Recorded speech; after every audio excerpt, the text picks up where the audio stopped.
in One Piece as of late, there's been a lot of people who have a sour opinion of Kaido, and a lot of people who have a glowing opinion of Kaido.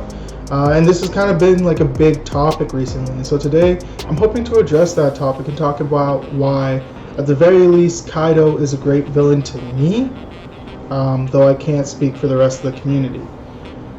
Personally, I need 2 out of 3 items for a villain to be a great villain. I believe that fulfilling anything beyond that makes them excellent. And for me, those 3 important factors are power, competence, and intrigue. I think that you could get away with losing one, because you could have a very powerful and competent villain, but they're not very mysterious. They're just very straightforward. You know what they're doing, and that's still a challenge, and as such, the protagonist still runs up against it. I think a good example of that would be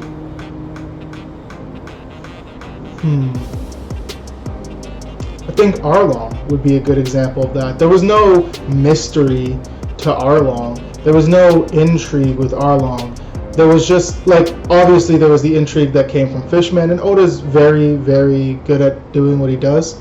So don't get me wrong and think that I'm acting like Arlong is anything less as a villain. I just think that when we were starting the series, we didn't need all of the intrigue because the series itself was intriguing.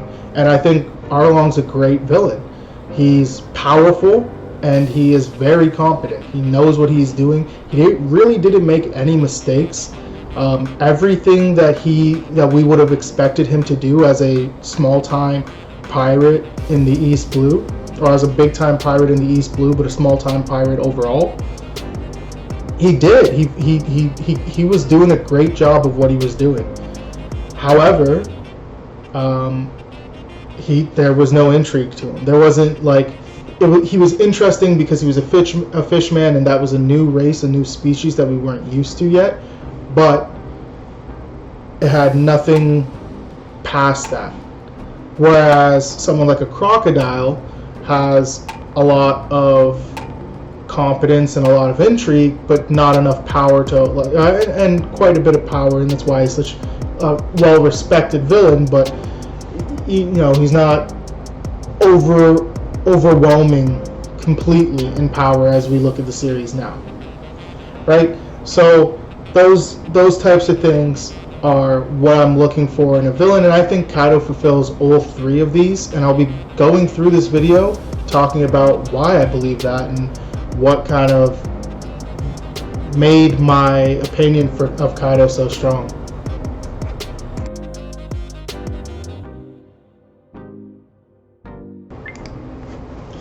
So the first thing that I want to address, obviously, is power. Kaido is powerful. I think it's fair for us to just say that. Kaido is obviously powerful. He has greats worried about him. They're like he's Kaido 1v1. No man's winning. This is Kaido. Guys, I really don't think I have to go over this point a whole lot. Like, I don't think I have to belabor it, but like, one, he's an unscalable wall he's a hard to scale wall for Luffy, not unscalable, because obviously Luffy's gonna win in the end. But this man took 15 bodies and succeeded.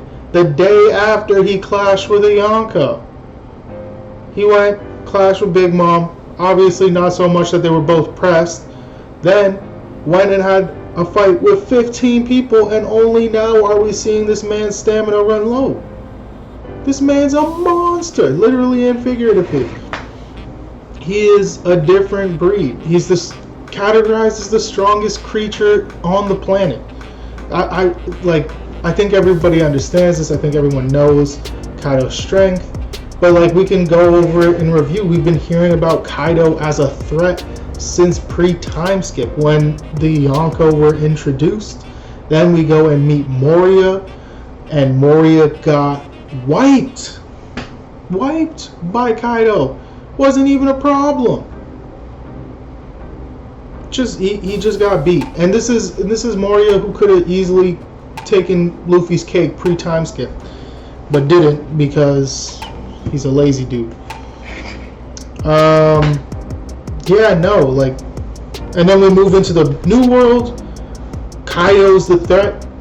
Dofi's a step on the way to Kaido. And Dofi's sweating at the mention of this man's name. We know that he could bang with Big Mom and Shanks, and has. I don't know what more information we need to solidify Kaido as an amazing power, an amazing creature, and again, for me, this is an important pillar. Like, is he a tangible threat to Luffy and the Straw Hat Pirates? And all throughout the manga, it has been proven that yes, he is. He's outright foiled Luffy's plans multiple times at this point. Luffy got angry and went to go clash with him, and he just dropped him in a second. Like, 10, or there was the 16 trigrams Thunder Bagua. Like, just absolutely clapped him. Just that alone was enough for me to be like, alright, Kaido's definitively strong. Because at that point, Luffy had beat Katakuri, Luffy had beat Cracker, he'd beat a shizaton of commander level characters. I would say Dofi's a third, fourth, or you could argue second level commander. And Luffy had beat Dofi. And by the time he beat Katakuri, there was no worries about him beating a Dofi level character. And Kaido swept this man. Just absolutely destroyed him. In a matter of a second. Not to mention he took out Kid. And so it's just like, we know he's strong. He's proved himself throughout Wano to be strong. His fight with Odin was legendary. His fight with Luffy lasted seconds. His fight with, Big Mom, another legendary fight that happened. Sky split right there and then. Just beautifully done by Oda throughout the entirety of Wano. He has been proven time and time again to be this monster, this creature that no one can really tussle with 1v1.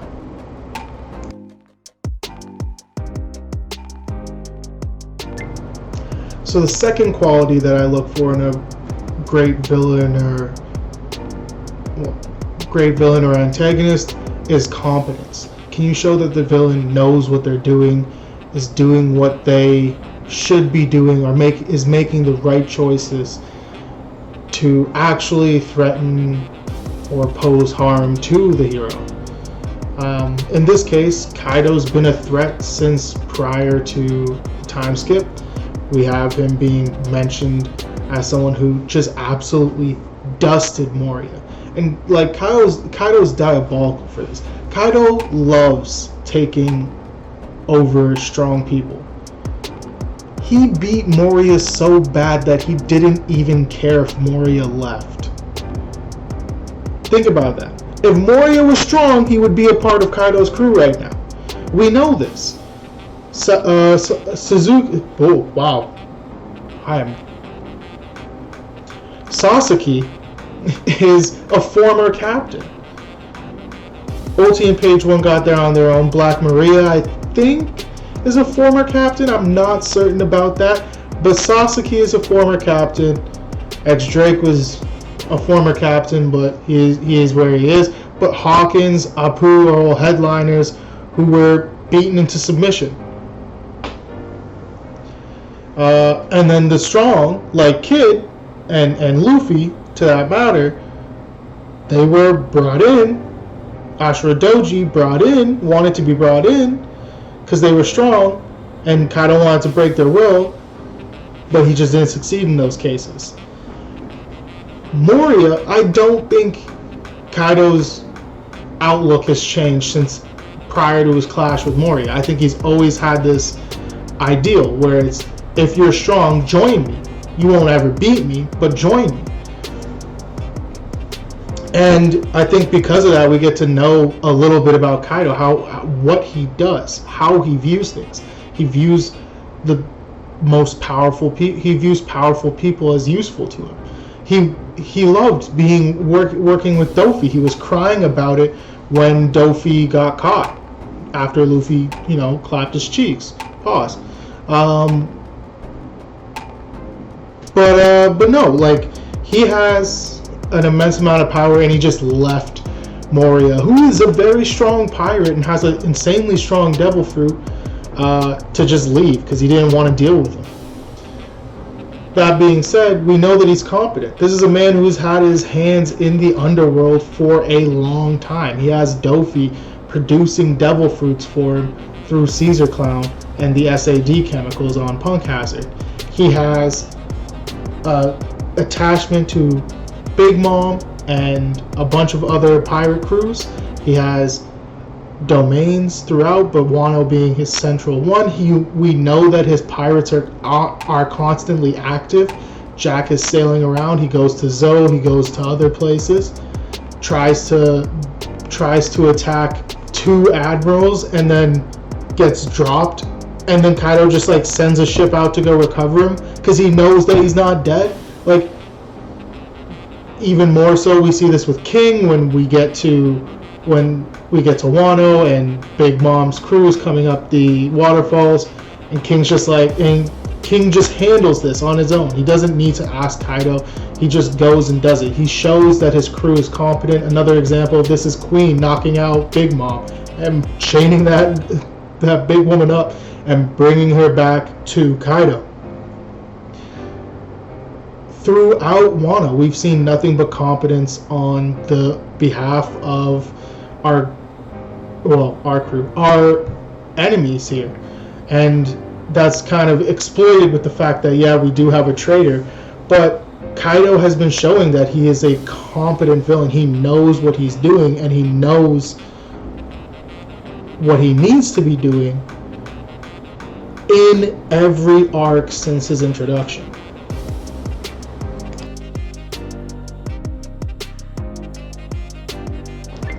The final quality that I look for is intrigue. This is a quality that you don't often get in villains. They tend to either be 2 of the 3, and typically power and competence are the big ones, but intrigue is a huge one. And with Kaido, that is there. We know nothing about Kaido. We know nothing about him. Everything we thought we knew about him was wrong. We thought he was just this big brute who didn't know anything. And yet here he is proving that he knows more than us about Joy Boy. He knows more than us about the poneglyphs. He knows more than us about the ancient history. He knows more than us about hockey and the secrets that are there. He knows all of this stuff. We don't know as much as we thought we did, and he just shows that to us as soon as we get to Roof Piece, right? And so I love that. I love that aspect, that we could have this idea of who this villain is, and then once we actually get to know the villain even just the tiniest bit better, because we still don't know anything about Kaido. We don't know who he is. Even just the tiniest glimpse into this man's intellect shows us that we were wrong. We were not correct to think that Kaido was just this brute. At least that was what I had thought coming into this. And I think that's how Oda painted out the story to make it look. Now, we find out that Kaido is not just a brute, he has a lot of knowledge, but we also find a lot of interesting stuff about Kaido. Why does he run his crew as a meritocracy? He believes might makes right, and that's how he does things. That's a critocracy, not a meritocracy, but the strongest in the crew survive.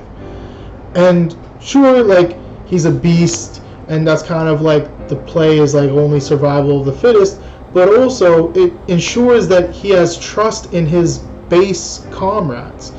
Queen, King, Jack, he trusts them. He knows that they're not going to catch any L's. They might catch L's to admirals, but that's to be expected.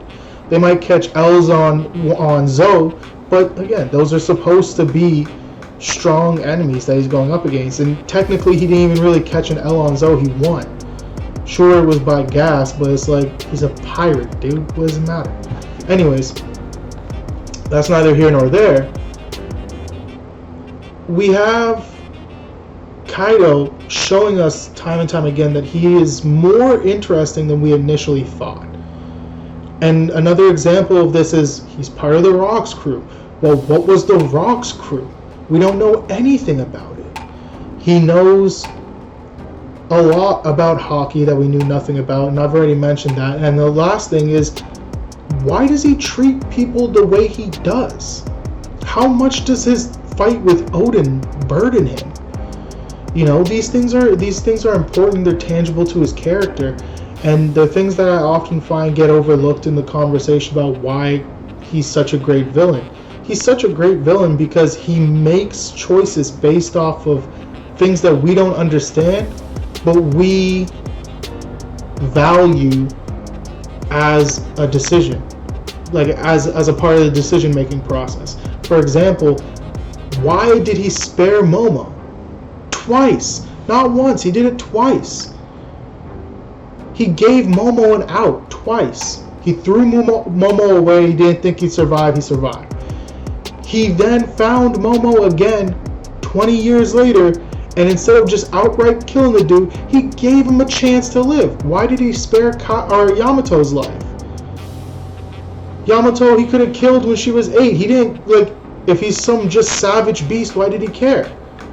Was it just to worry about whether the fruit would show back up again? Sure, maybe, but also, obviously, he cares about Yamato. Which is weird because he's not this caring character. That's not how he's been developed. And yet, all signs would show that he is. He's an alcoholic who struggles with his emotions all the time and is, like, well, violently depressed, but also unbelievably suicidal. Jumping off of mountains trying to die. He's just too strong for his own good. I think that when you pair all of these things together, you get a really well-built villain. We have some understanding of what his motivations are in regards to he wants to die. He wants to die brilliantly like Kaido, or like Odin did, like Roger did, like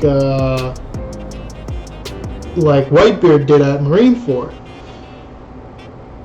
He wants a brilliant, extravagant death that actually holds some meaning so that his legacy can live on. That's one of his motivations. But what are his other motivations? Well, now he wants to also try and obtain the right to be Pirate King. Well, he's going about doing it the best he can, but that doesn't really seem like it's something he's super interested in.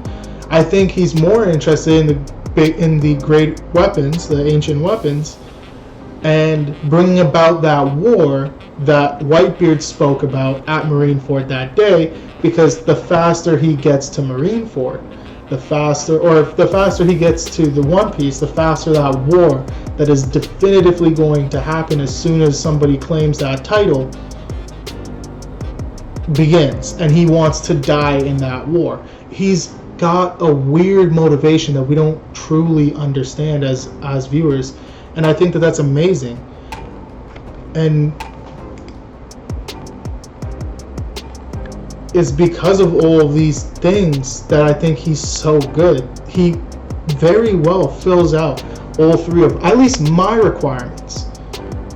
He has the intelligence and the competence to show us that we know not what he knows, and we don't know enough about him. And he has the power to scare the crap out of us. And he's interesting. He's very interesting.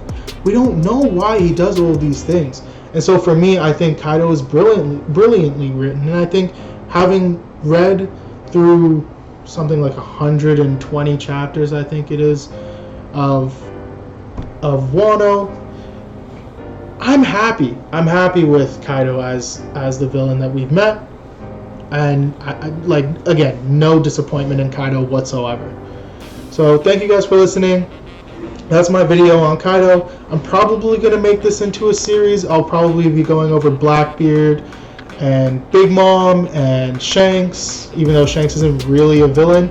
I'll probably go into as well Whitebeard and maybe make a video on Roger. You guys let me know if you like that. This is all coming out before chapter 1029 comes out, so if anything new comes out, I'll maybe make an update or something like that. But for now, this is the video. Have a great day, guys, and thank you for watching.